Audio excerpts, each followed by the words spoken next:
What's up guys, I'm Phoenix Master 1 and welcome back to my banner review series for Fire Emblem Heroes. In this series I tell you if it's worth summoning on a banner or not, and I also give you guys my raw opinion about these units, and I try not to sugarcoat anything as my opinion might influence some people's decision to summon on this banner. So today Echoes of Mystery banner was released and it has got Katarina, Roderick, Athena and Luke. So let us begin with Katarina. Katarina is a high tier red unit. She doesn't really have anything that essentially makes her better than Tharja or Celica, but she's on par with them, which is good for her.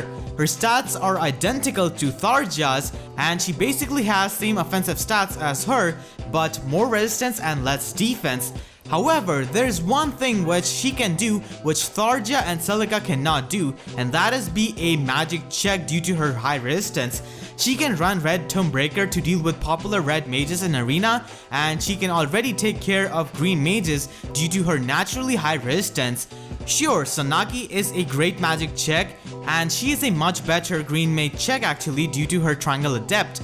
But Sanagi isn't fast like Katarina, and Katarina's speed can actually help her in many situations. Katarina can also be a good Blade Tome user due to having same offensive stats as Tharja. So if you have got a good IV Katarina and a bad IV Tharja, then you can just pass the Blade Tome to Katarina and she will pretty much do the same work which Tharja can. So her default weapon is an Owl Tome, and with her default skill set and with a single adjacent ally, her matchup chart becomes really good as you can see. So she can be a fairly low investment unit, mainly because of the fact that she comes with Swift Sparrow by default, and Glacis is her special and allows her to nuke many units when she triggers this, and this skill gives her 25 points of additional damage, and it can be very helpful at times for getting kills if there are no allies near her, because Owl Tomes have got relatively low might, so her attacking power isn't really that high when there are no allies near her, so this skill can definitely help her with that. Her slot A skill is Swift Sparrow, which lets her preserve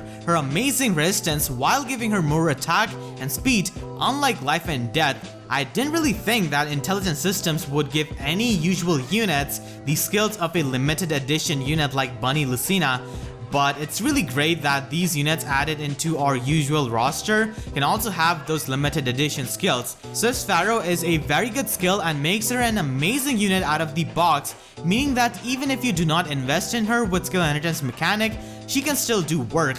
Attack Ploy 3 is her slot C skill, and the game's description of this skill might be a bit confusing. So basically, this skill's range is the same range as a rook from a chess has, which is horizontal and vertical lines. Her resistance is above average and most units will not have high resistance as her, so it's a really good skill for her, and it's much better than Threaten Attack due to its huge range. For skill inheritance, all she needs is to run Desperation and Ardent Sacrifice and you will be good. You can also replace Glacis with Iceberg due to the lower cooldown, and she is a very low budget unit to build, and like I've said before, she can even run Roar Blade like Tharja if you want to. Now let's move on to the next unit, and that unit is gonna be Athena. She's a high tier red unit, again like Katarina, and she has got the second highest speed stat in the game after Lanku, and for an infantry unit, her bulk is surprisingly good with 27 defense and 24 resistance. However, she suffers from the Lin syndrome where she has got a blazing high speed but average attack. Luckily, her weapon Ward Out Plus can fix this problem to an extent by giving her additional damage on her special. Still, you shouldn't be underestimating her as she is much better unit compared to other high tier red units like Karel, Korin, Lin and Lanku. Her weapon is Ward Out Plus, which gives her plus 10 damage when she triggers a special, and she comes with Moonbow, which is the best special in combination with Ward Out Plus due to its cooldown, so you will be able to abuse Ward Out Plus to its maximum potential with Moonbow. Her slot A skill is Sturdy Blow, which is a new skill exclusive to her and gives her +4 attack and +4 defense when she initiates a combat. This is a really good skill because she is already fast, and with this skill she can do more damage and receive less damage in return and overall be a much reliable melee range unit. Her slot C skill is Sword Experience, which is a worthless skill and has no use outside of Training Tower. even in training tower, I will not recommend you to use the skill, because if units get more experience and level up faster, then they will not be able to earn much SP, and it's very easy to earn SP at lower levels compared to higher levels like level 40, so you shouldn't really use the skill. Having additional SP on your units is never bad due to skill inheritance mechanic, and overall she is a ridiculous unit out of the box without skill inheritance mechanic, and as you can see, she has got a good matchup chart with zero investment. For skill inheritance, you want to run Fury or Swift Sparrow for her slot A, as they are better skills for her and give her way more matchup wins. For slot B, you want to run Sword Breaker and then proceed with her default kit of Bowed Out Plus and Moonbow, and as you can see, her matchup chart is impressive, and yeah, you do not really need to run Desperation on her, since after Fury she has got the bulk to take hits, and Desperation works well on units who are frail, but Athena is one tough lady. Swordbreaker is much better as it allows her to kill every popular sword unit in the game except for Zephiel and Eldigan. A lot of people might even think of turning her into a quad attacking unit by inheriting Brave Sword after looking at her amazing speed, but in my opinion it really isn't worth it, because with her default weapon and with Fury and Swordbreaker, and as you can see the difference is marginal, so I do not think it's worth investing in such an expensive build when by default she can do a lot of work.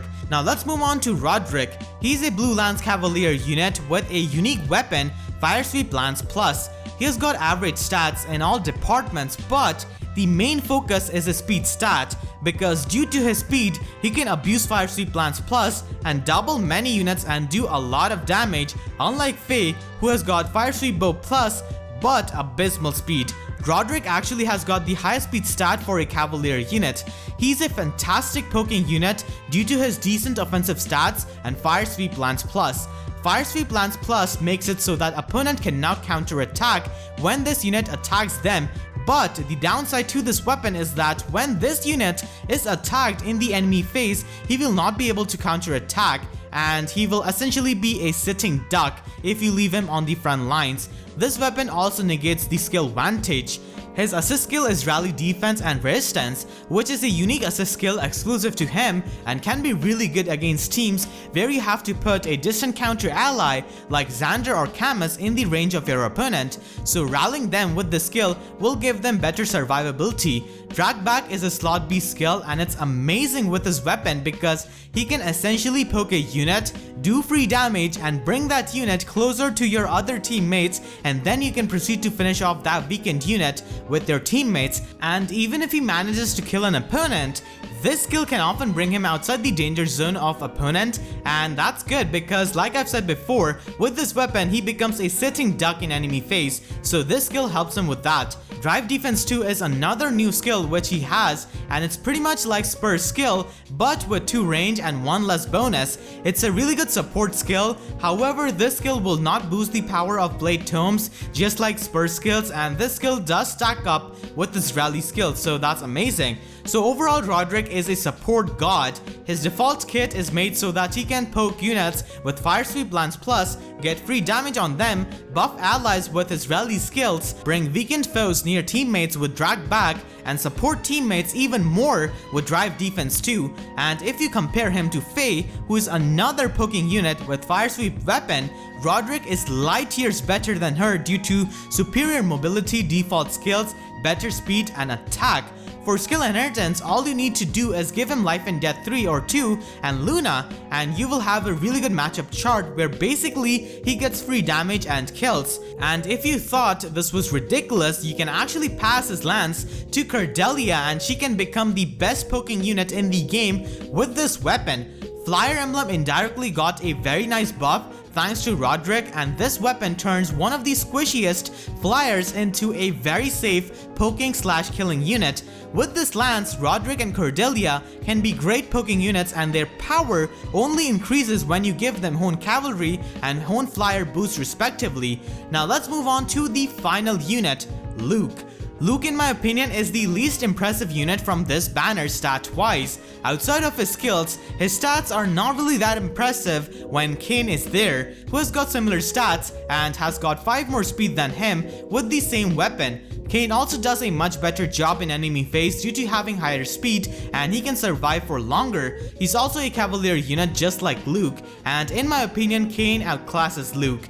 The good part about him is the skills that he comes with. His default weapon is Brave Sword Plus, which turns his already poor speed into abysmal in exchange for killing power, and Bonfire provides him 15 points of additional damage due to his good defense stat. He comes with 2 new skills. One of them is Fire Boost, which gives him +6 attack if the user has got 3 more HP than the opponent. This is not a consistent skill, and Death Blow is much better as it does not have the HP restriction, but it only works in player phase.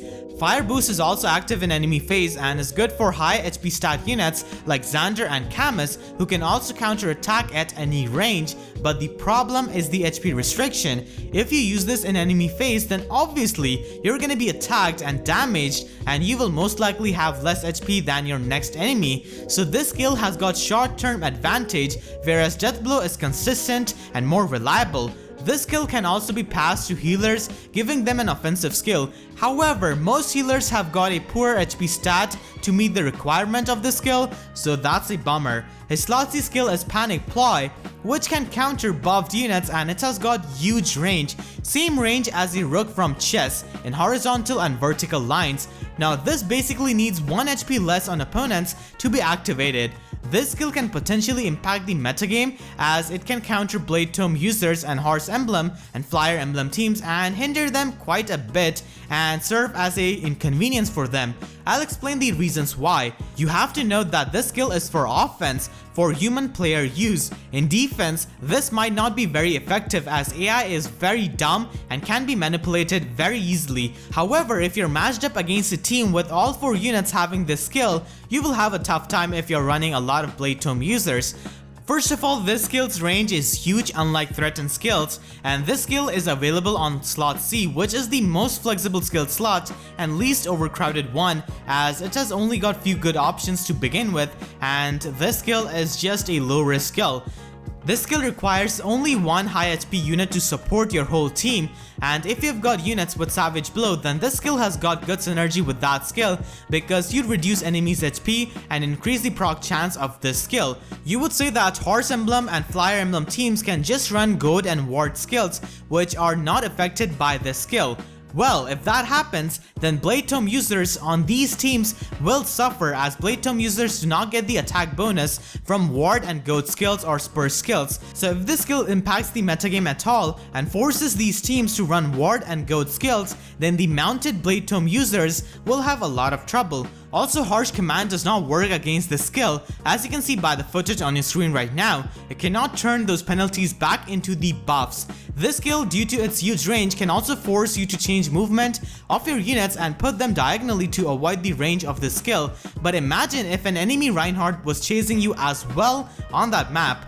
Yeah, that would pressure your team if you're using a lot of Blade Tome users. Also on the bridge maps in Arena, this skill can be really annoying to face. Yes, this skill does hinder Blade Tome users, however this skill is not perfect. It has got terrible synergy with many popular skills run on offensive units, so either you can run those offensive skills or this skill alone, and obviously offensive skills like these are much better in the metagame. It also forces you to run HP plus 3 for ensuring this skill activates. Not to mention, you also have to keep your Panic Ploy unit healthy. AI is already dumb enough to not utilize buffs properly, and if you know how baiting works, then you can easily bait out the buffer and separate them from the Blade Tome users and kill them easily. This skill just makes it easier to deal with them. You're not going to be facing a Horse Emblem team in every single arena battle. It's not that common, so sometimes this skill might be a dead weight and you will miss out on a threatened skill or honed skills which can actually work in every single game.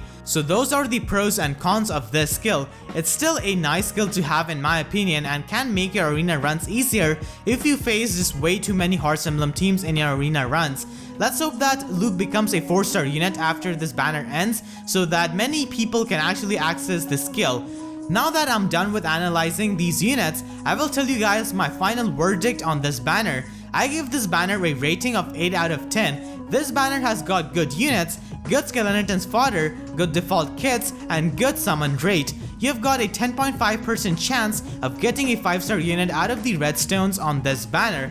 Katarina fills the role of a typical high tier red mage, and Athena is a typical high tier fast sword unit, and Roderick is a very unique lance unit who can support your team. However, if you already have got good red units who fill those criteria which I just mentioned before, I do not think you should bother with this banner and you can simply skip this banner. It isn't really worth summoning just for Panic Ply skill or just for Fire Sweep Lance Plus. Bluestones have got an average rate of giving you a 5-star unit. I would say that the best unit from this banner is Athena, followed by Katarina, then Roderick, and at last Luke.